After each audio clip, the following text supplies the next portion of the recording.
चल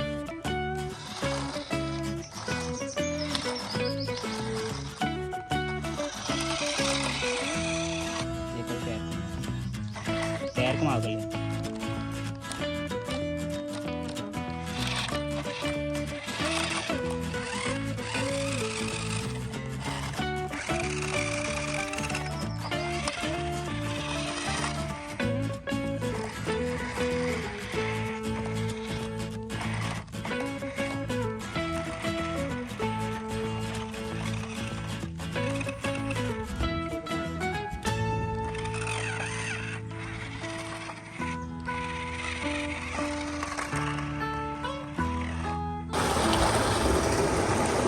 हाथ साइड से कर दे।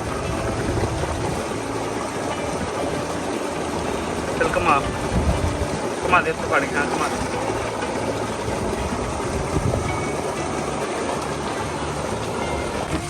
चल चल चल कर कर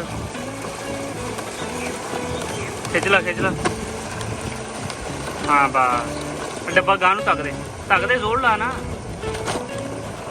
बस सही आ फड़ी रख।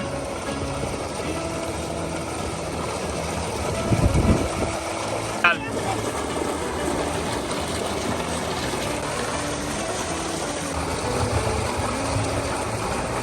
कट कट उंगल ला पिछों मोड़।